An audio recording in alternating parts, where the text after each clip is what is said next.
नमस्कार दोस्तों। बजट 2026 से ठीक पहले शेयर बाजार में जो हलचल देखने को मिल रही है उसने पूरे फाइनेंशियल वर्ल्ड का ध्यान अपनी ओर खींच लिया है। पिछले कुछ सत्रों से बाजार पर छाए मंदी के बादल अब धीरे धीरे छटते नजर आ रहे हैं और जिस तरह से बाजार ने अचानक यू टर्न लिया है उसने बड़े बड़े दिग्गज निवेशकों को भी चौंका दिया है। कल सुबह गिफ्ट निफ्टी ने दमदार गैप अप के संकेत दिए थे, लेकिन असली कहानी सत्र के बीच में लिखी गई जब बाजार की गहराई ने साफ बता दिया कि ये सिर्फ एक सामान्य रिकवरी नहीं बल्कि इसके पीछे कोई बड़ा खेल चल रहा है। कल बाजार की सबसे बड़ी ताकत रही उसकी ब्रेड्थ। हर एक गिरने वाले शेयर के मुकाबले 3 शेयर मजबूती के साथ ऊपर जाते दिखे। ये संकेत साफ तौर पर बताता है कि बाजार में सिर्फ रिटेल नहीं बल्कि स्मार्ट मनी भी एक्टिव हो चुकी है। अनुभवी निवेशकों की नज़र में ये रुझान सीधे तौर पर सरकारी कंपनियों और खास तौर पर डिफेंस सेक्टर की ओर इशारा करता है, जहां बजट से पहले बड़ी उम्मीदें लगाई जा रही हैं। इकोनॉमिक सर्वे से ठीक पहले सरकारी कंपनियों और खास तौर पर डिफेंस सेक्टर में जो तूफानी तेजी देखने को मिली वो अपने आप में असाधारण रही। डिफेंस इंडेक्स एक ही दिन में करीब 7% उछल गया और डेटा पैटर्न, बीईएल और बीईएमएल जैसे शेयरों में आई तेजी ने बाजार में नई ऊर्जा भर दी। मिड कैप सेगमेंट में भी तस्वीर कुछ अलग नहीं रही। सिलेक्ट टेक और तेजस नेटवर्क जैसे शेयरों ने एक ही दिन में निवेशकों को चौंकाने वाले रिटर्न दिए, जबकि ऑयल इंडिया और ओएनजीसी ने एनर्जी सेक्टर में बाजार का नेतृत्व किया। ये साफ संकेत है कि संस्थागत निवेशक बजट में इन सेक्टर्स के लिए बड़े ऐलानों की उम्मीद कर रहे हैं। अगर तकनीकी नजरिए से देखें तो बाजार पिछले कई दिनों से ओवरसोल्ड जोन में था। निराशा इतनी हावी थी कि शॉर्ट सेलर्स ने भारी मात्रा में मंदी के सौदे बना रखे थे। लेकिन कल निफ्टी ने जिस तरह से लोअर हाई के पैटर्न को तोड़ा और पिछले दिन के हाई के ऊपर मजबूती से बंद हुआ, उसने पूरा गेम बदल दिया।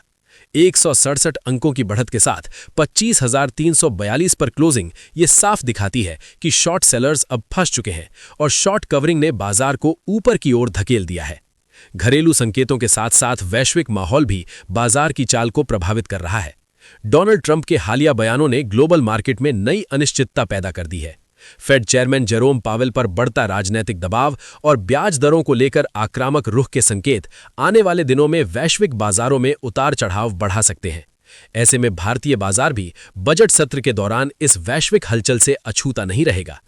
इस तकनीकी तेजी को मजबूती तब मिली जब बाजार बंद होने के बाद आए औद्योगिक उत्पादन के आंकड़ों ने तस्वीर को और साफ कर दिया।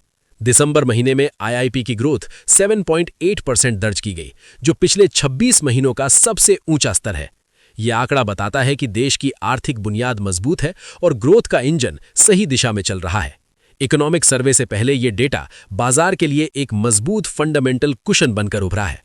हालांकि इस हरियाली के बीच कुछ सेक्टर्स में मायूसी भी साफ दिखाई दी। एफएमसीजी, फार्मा और कंजम्पशन शेयरों में निवेशकों की रुचि कमजोर रही। टाटा कंज्यूमर और एशियन पेंट्स जैसे दिग्गज शेयरों में तेज गिरावट देखने को मिली। बैंकिंग सेक्टर में भी तस्वीर मिलीजुली रही, जहां सरकारी बैंक मजबूत नजर आए, वहीं कुछ चुनिंदा बैंकों में भारी दबाव दिखा। यह साफ संकेत है कि फिलहाल पैसा डिफेंसिव सेक्टर से निकलकर ग्रोथ और सरकारी कंपनियों की ओर शिफ्ट हो रहा है। अब सवाल यह है कि आगे की राह क्या होगी। 2 दिनों की इस रिकवरी ने निवेशकों को राहत जरूर दी है, लेकिन असली परीक्षा अभी बाकी है। तकनीकी चार्ट पर निफ्टी के लिए 25,430 और 25,500 के स्तर सबसे बड़ी बाधा बने हुए हैं। जब तक बाजार इन स्तरों को पार नहीं करता, तब तक इसे पूरी तरह बुल रन कहना जल्दबाजी होगी। नीचे की ओर 25,250 और 25,200 के स्तर मजबूत सपोर्ट के तौर पर काम कर सकते हैं।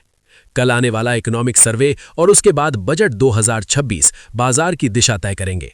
इतिहास गवाह है कि बजट से पहले खरीदारी का माहौल बनता है, लेकिन बजट वाले दिन तस्वीर पलट भी सकती है। अब देखना यह है कि क्या इस बार निफ्टी 25,500 के प्रतिरोध को तोड़ पाएगा या फिर बजट के बाद मुनाफा वसूली का दौर शुरू होगा। आपका इस पूरे घटनाक्रम पर क्या नजरिया है? अपनी राय हमें कमेंट सेक्शन में जरूर बताइए। अगर आपको ऐसी ही तेज, सटीक और गहराई से की गई मार्केट एनालिसिस पसंद आती है तो चैनल को सब्सक्राइब करें, वीडियो को लाइक करें और इसे ज्यादा से ज्यादा लोगों के साथ शेयर करें। मिलते हैं अगली बड़ी खबर के साथ। तब तक के लिए बने रहिए हमारे साथ।